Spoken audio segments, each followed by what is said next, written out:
Hello, welcome to the episode. Hello madam. Hello అండి. జనరల్గా ఒక 1 crore లంసమ్ ఇన్వెస్ట్మెంట్ ఉన్నప్పుడు మన దగ్గర చాలామంది రియల్ ఎస్టేట్కి వెళ్ళిపోతారు. అంటే ఒక ప్రాపర్టీ కొని పెట్టేస్తే అయిపోతుంది అని. కానీ చాలామందికి తెలియదు వేరే ఆప్షన్స్ కూడా ఉన్నాయి, ఇన్వెస్ట్మెంట్ ఆప్షన్స్ అనేది.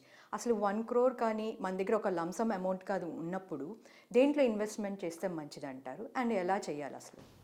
యా, ఇప్పుడు లంసమ్ విషయానికి వస్తే ప్రతి ఒక్కరు కూడా ఒక 50 to 60 lakhs కానివ్వండి, 1 crore కానివ్వండి వాళ్ళ దగ్గర ఉంది అన్నప్పుడు ఖచ్చితంగా ప్రతి ఒక్కరు చూసేది ద ట్రెడిషనల్ ఇన్వెస్ట్మెంట్ పాలసీ. అవును. ఇండియన్స్కి ట్రెడిషనల్ ఇన్వెస్ట్మెంట్ పాలసీ అంటే రియల్ ఎస్టేట్. అయితే ఒక ల్యాండ్ తీసుకోవాలి, లేకపోతే ఒక ప్రాపర్టీ కొనుక్కోవాలి, దాంట్లోంచి మనం రెంటల్ ఇన్కమ్ ఎర్న్ చేసుకోవాలి. అది మాత్రమే ట్రెడిషనల్ ఇన్వెస్ట్మెంట్ పాలసీ కింద కనిపిస్తుంది పెద్ద అమౌంట్కి. కాకపోతే ఆ 1 crore కూడా మీరు చాలా మంచి ఇన్వెస్ట్మెంట్ ప్లానింగ్ చేసుకోవచ్చు అండ్ మంత్లీ ఇన్కమ్ కూడా ఎర్న్ చేయవచ్చు దాంట్లో కూడా. ఇప్పుడు మీరు స్టాక్స్లో ఇన్వెస్ట్మెంట్ చేసినా కానీ you can earn monthly income. Okay. And వేరే ప్రోడక్ట్స్ ఉంటాయి, పిఎంఎస్ ప్రోడక్ట్స్ కానివ్వండి, లేకపోతే మ్యూచువల్ ఫండ్సే చూసుకోండి. కొంచెం సేఫెస్ట్ జోన్లో ఉండాలి అనుకున్నప్పుడు మ్యూచువల్ ఫండ్స్ చూస్ చేసుకుంటారు. Okay okay. సో అలా ఇప్పుడు ఒక 1 crore ఉందనుకుందాం ఒకరి దగ్గర, అండ్ రియల్ ఎస్టేట్ ఒక్కటి మాత్రమే సోర్స్, ఇంకా వేరే ఆప్షన్ లేదు ఇన్వెస్ట్మెంట్కి అని అనుకుంటే, మనకు ఆల్రెడీ ఒక ప్రాపర్టీ ఉంది, ఇంకో ప్రాపర్టీ ఎందుకు? రెంటల్ ఇన్కమ్ కోసం. సో ఇప్పుడు 1 crore ప్రాపర్టీ తీసుకున్నారు అనుకుందాము. హైదరాబాద్లో 1 crore ప్రాపర్టీ అంటే ఇండిపెండెంట్ హౌస్ అయితే రాదు, వచ్చినా కానీ చాలా తక్కువ ఏరియాతో వస్తుంది. నాకు తెలిసైతే అసలు రాదు. అసలు దొరకాలి అంటే చాలా అవుట్స్కట్స్కి వెళ్ళాలి, ఇంకా మనము అక్కడ మీకు రెంటర్స్ దొరకడం కష్టమైపోతుంది ఆ ప్రాపర్టీకి.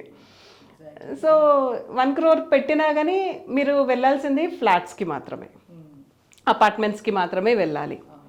అపార్ట్మెంట్స్కి వెళ్ళినప్పుడు ఏరియాని బట్టి మనకు రెంటల్స్ ఉంటాయి. ఇప్పుడు సిటీస్లో చూసుకుంటే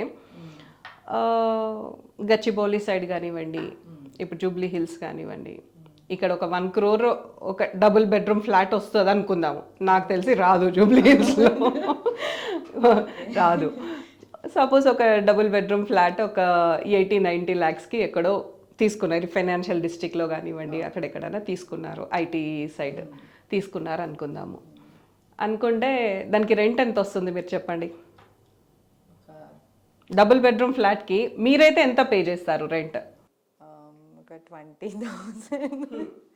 ఒక 20, మ్యాక్స్ అయితే ఒక 25. కొత్త ప్రాపర్టీ, మంచి సొసైటీ ఉంది అన్నప్పుడు ఒక 25, మ్యాక్స్ టు మ్యాక్స్ 25.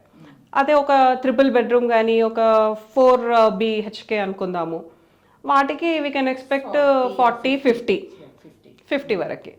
కాకపోతే అక్కడ మనం ఇన్వెస్ట్మెంట్ కూడా ఎక్కువ చేయాల్సి ఉంటుంది. సో ఇక్కడ మనం 1 crore ఇన్వెస్ట్మెంటే కాబట్టి 1 crore పెట్టి ఎవ్రీ మంత్ ఒక 25, ఈజ్ ఇట్ వర్త్? కాదు, అది వర్త్ కాదు. ప్రాక్టికల్గా ఇట్స్ నాట్ పాసిబుల్. సో మళ్ళీ రెంటల్ ఈల్డ్ అనేది ఉంటుంది, అంటే ఎవ్రీ ఇయర్ రెంట్ ఎంత పెరుగుతుంది అనేది 2-3%. రెంటల్ ఈల్డ్ అనేది 2-3% అంతే. ఓకే, మీకు ప్రాపర్టీ లేదు, మీరు మీ ఓన్ కోసం మీరు ఉండడానికి ఇన్ని రోజులు కష్టపడి జమ చేసుకొని కొనుక్కుంటున్నారు అని అంటే it's worth.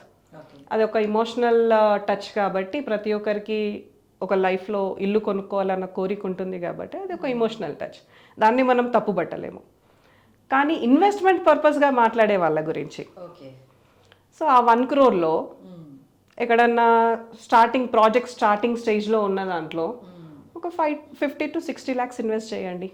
Okay. 50-60 lakhs property.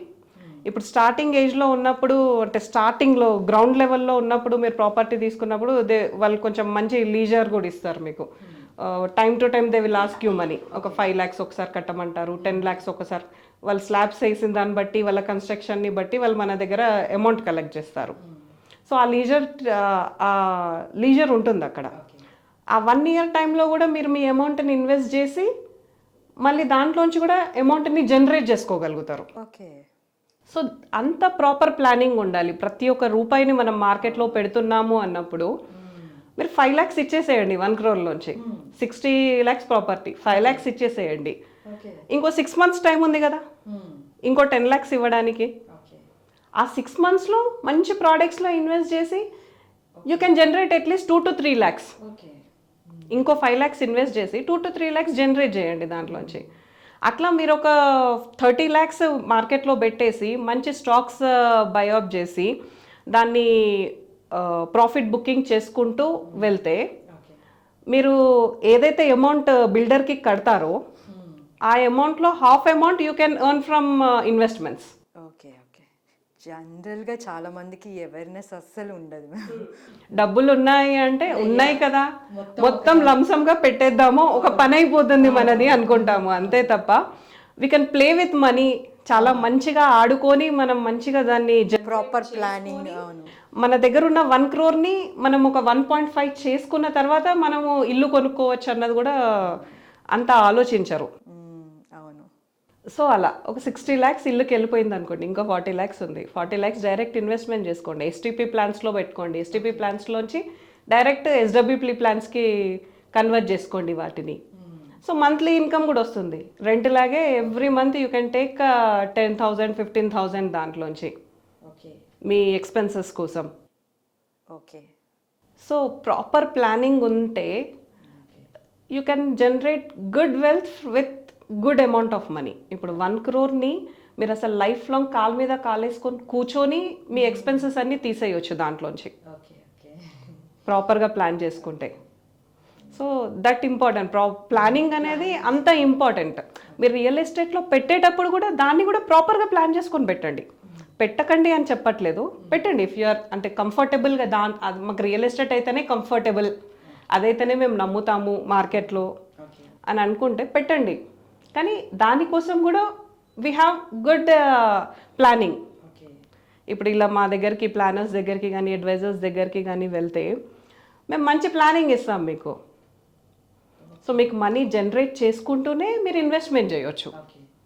So అలా మీరు ఆ 1 crore ప్రాపర్గా ప్లాన్ చేసుకుంటూ ఇన్వెస్ట్మెంట్ చేస్తే అది డైవర్సిఫై అయిపోయి మీకు చాలా మంచి వెల్త్ని క్రియేట్ చేసి ఇస్తుంది. అండ్ మీరు లైఫ్ లాంగ్ కూడా ఫినాన్షియల్ ఫ్రీడమ్తో ప్రాపర్గా మీ లైఫ్ని స్ట్రెస్ ఫ్రీగా లీడ్ చేయగలుగుతారు. Okay ma'am, thank you so much. చాలా చక్కటి విషయాలు తెలియజేశారు. సో చూసారు కదండి, మన దగ్గర ఒక లంసమ్ అమౌంట్ ఉన్నప్పుడు ఒకే దాంట్లో కాకుండా డిఫరెంట్ సెక్టార్స్లో ఇన్వెస్ట్ చేసి దాని నుంచి ఎలా వెల్త్ క్రియేట్ చేసుకోవచ్చో మనకి చక్కగా వివరించారు. ఇది ఇవాల్టి మన ఎపిసోడ్. మళ్ళీ మరో ఎపిసోడ్తో మేము ముందుంటాం. Thank you. మరిన్ని వీడియోస్ కోసం ఛానల్ ని సబ్స్క్రైబ్ చేయండి, లేటెస్ట్ అప్డేట్స్ కోసం వాట్సాప్ ఛానల్ ని ఫాలో చేయండి, అండ్ లింక్ డిస్క్రిప్షన్ లో ఉంది.